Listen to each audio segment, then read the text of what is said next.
आज है 13 जुलाई 2025 दिन रविवार। Welcome back to clean news UP. चलिए देखते हैं उत्तर प्रदेश की 25 फटाफट बड़ी खबरों को। आगरा में 14 जुलाई को रोजगार मेला, 10 से 35 हजार रुपए तक मिलेगी सैलरी। आगरा के बल्केश्वर आईटीआई में 14 जुलाई को रोजगार मेला लगने जा रहा है। रोजगार मेले में 26 से अधिक कंपनीज युवाओं का इंटरव्यू करेंगी। अपना रिजल्ट लेकर आने वाले युवाओं को 10 से 35 हजार रुपए तक की सैलरी ऑफर की जाएगी। रोजगार मेले में पढ़े लिखे 1200 से अधिक बेरोजगार युवाओं को नौकरी देने का लक्ष्य रखा गया है। यदि युवाओं ने सेवा योजन कार्यालय में रजिस्ट्रेशन नहीं कराया है तो ऐसे युवा रोजगार मेला स्थल पर स्पॉट रजिस्ट्रेशन कराकर नौकरी के लिए अपनी पसंद की कंपनी में इंटरव्यू दे सकते हैं। 18 साल वाले युवा ले सकेंगे बिना ब्याज के 5 लाख तक लोन। उत्तर प्रदेश में 18 साल वाले युवा 5 लाख रुपए का ब्याज मुक्त लोन ले पाएंगे। सीएम युवा योजना में न्यूनतम उम्र 21 साल से कम कर 18 साल योगी सरकार करने जा रही है। मुख्यमंत्री युवा उद्यमी विकास अभियान में बड़ा बदलाव होने जा रहा है। इस बदलाव के बाद योजना से इंटर पास युवाओं को भी जोड़ा जा सकेगा। उत्तर प्रदेश के सीएम योगी आदित्यनाथ की मंशा है कि योजना का दायरा बढ़े, जिससे 18 साल से 21 साल के बीच वाले युवा भी इसमें शामिल हो सकें। यूपी में अब पहली नौकरी के साथ मिलेगा बोनस। युवाओं के लिए योगी सरकार का बड़ा ऐलान। यूपी सरकार ने युवाओं को रोजगार देने के लिए एक नई और आकर्षक योजना शुरू की, जिससे न सिर्फ उन्हें रोजगार मिलेगा बल्कि कंपनीज भी नए कर्मचारियों की भर्ती के लिए प्रोत्साहित होंगी। इस नई योजना का लाभ 1 अगस्त 2025 से लेकर 31 जुलाई 2027 तक मिलेगा और इसका उद्देश्य युवाओं को नौकरी से जोड़ना और स्टार्टअप व कंपनी को नई भर्ती के लिए प्रेरित करना है। यूपी पंचायत चुनाव 2026 लोकतंत्र की नींव पर सत्ता का सेमीफाइनल। पंचायत चुनाव 2026 की तैयारी औपचारिक रूप से शुरू हो चुकी है। राज्य निर्वाचन आयोग ने मतदाता सूची के पुनरीक्षण की तारीखों का ऐलान कर दिया।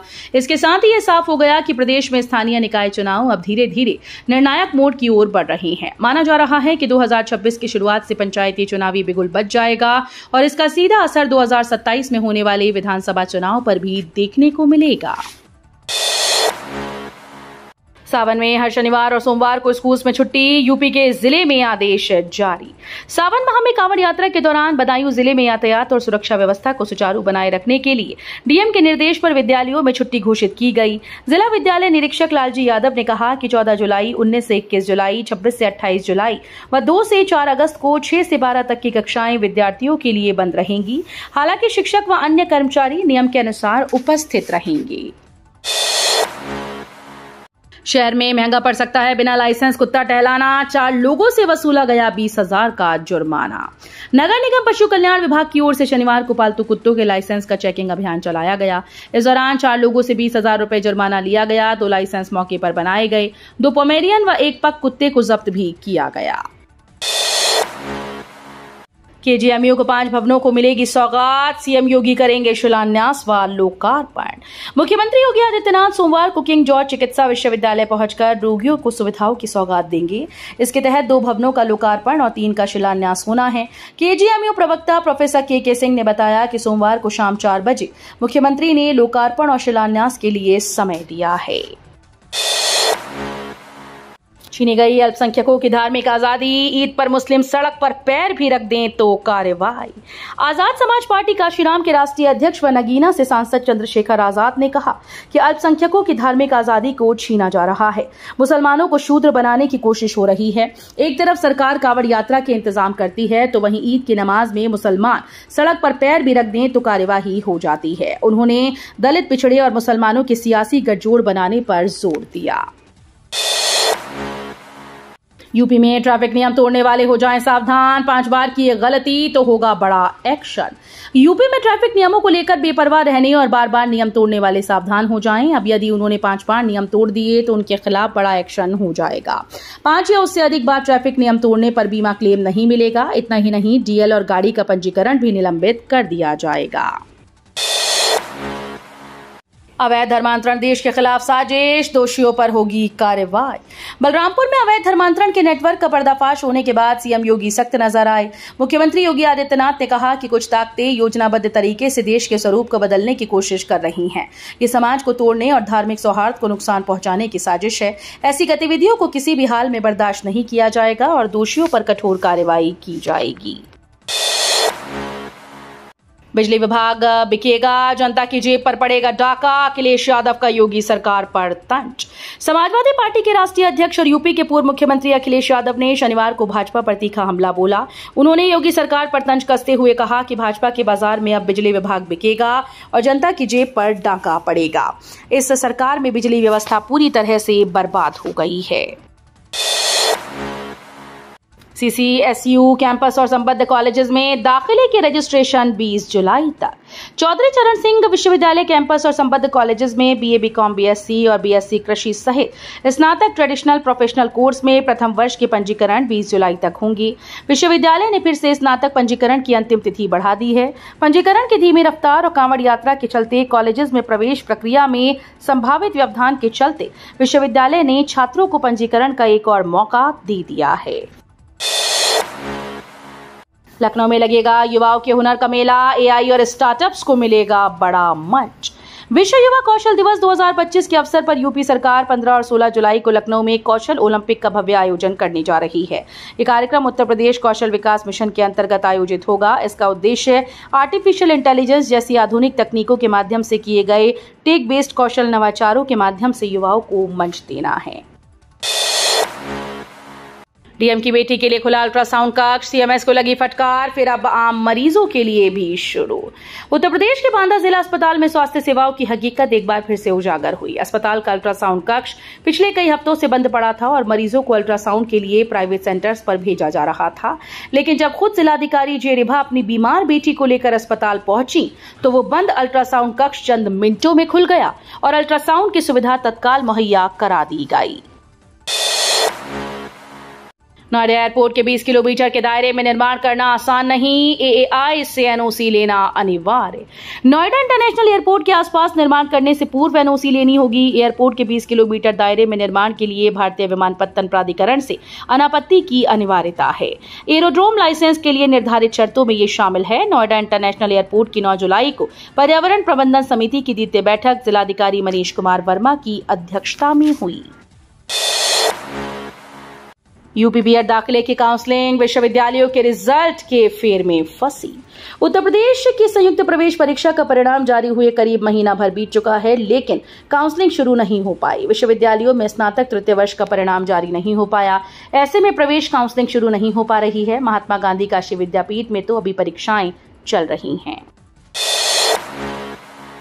वाराणसी में 65 मीटर से ऊपर गंगा का जलस्तर 2 सेंटीमीटर प्रति घंटे की रफ्तार से हो रही बढ़ोतरी। गंगा के जलस्तर में वृद्धि का क्रम लगातार जारी है। शनिवार को भी 2 सेंटीमीटर प्रति घंटा की रफ्तार से जलस्तर में वृद्धि रिकॉर्ड की गई। ऐसे में वाराणसी में गंगा का जलस्तर अब 65.94 मीटर पहुंच गया। गंगा का चेतावनी बिंदु 70.262 मीटर और खतरे का बिंदु 71.262 मीटर है। BNS की धारा 113 का दुरुपयोग रोकने के लिए यूपी शासन ने जारी किए दिशा निर्देश। आलोचना करना, सरकार की नीतियों का विरोध करना या सामाजिक आंदोलनों में भाग लेना आतंकवाद नहीं माना जाएगा। भारतीय न्याय संहिता की नई धारा 113 को लेकर शासन ने स्पष्ट निर्देश जारी कर यह सुनिश्चित कर दिया कि लोकतांत्रिक अधिकारों की आड़ में कानून का दुरुपयोग ना हो। लखनऊ वालों के लिए खुशखबरी, गोमती किनारे होने जा रहा बड़ा बदलाव। LDA 1 वर्ष में गोमती बायोडायवर्सिटी पार्क विकसित करेगा। मंडलायुक्त डॉक्टर रोशन जैकब, जिलाधिकारी विशाख जी, DFO Sitanshu Pandey, LDA VC Prathamesh Kumar व नगर आयुक्त गौरव कुमार ने स्थल पर पौधारोपण करके गोमती बायोडायवर्सिटी पार्क के निर्माण की शुरुआत की। LDA उपाध्यक्ष ने बताया कि प्राधिकरण ने सहारा ग्रुप को लीज पर दी गई ग्रीन बेल्ट की 75 एकड़ जमीन वापस ले ली है। BHU UG दाखिला रजिस्ट्रेशन के लिए 15 दिन का समय।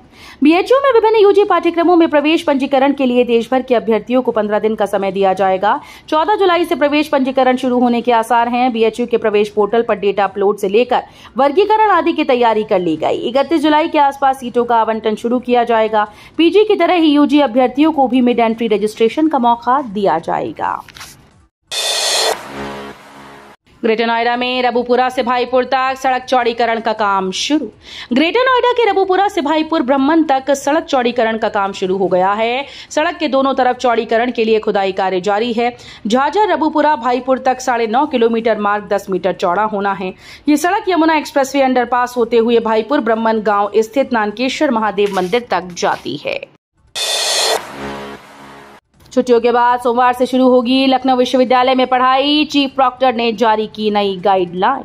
लखनऊ विश्वविद्यालय में नए सत्र 2025-26 की तैयारियां पूर्ण हो गई। बीए, बीएससी, बीकॉम सहित विषम सेमेस्टर की पढ़ाई 14 जुलाई सोमवार से शुरू होगी। उससे पहले विश्वविद्यालय प्रशासन ने शनिवार को छात्रों के लिए गाइडलाइन जारी की।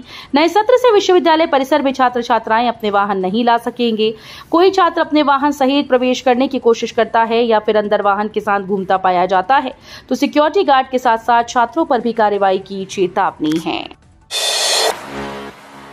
चित्रकूट और कानपुर में हुई रिकॉर्ड बारिश। मौसम विभाग ने बताया इस सप्ताह किन जिलों में होगी मूसलाधार बरसात। बुंदेलखंड समेत प्रदेश के अन्य क्षेत्रों से शनिवार को अच्छी बारिश हुई, जिससे तापमान में भी 1 से 2 डिग्री की गिरावट महसूस की गई। मौसम विभाग के अनुसार प्रदेश में अभी 1 हफ्ते तक बारिश का दौर जारी रहेगा। इस दौरान कहीं कम तो कहीं मध्यम व तेज बारिश होती रहेगी। आंचलिक मौसम विज्ञान केंद्र के वरिष्ठ वैज्ञानिक मोहम्मद दानिश ने बताया कि शनिवार को सबसे ज्यादा बारिश बुंदेलखंड क्षेत्र में दर्ज की गई।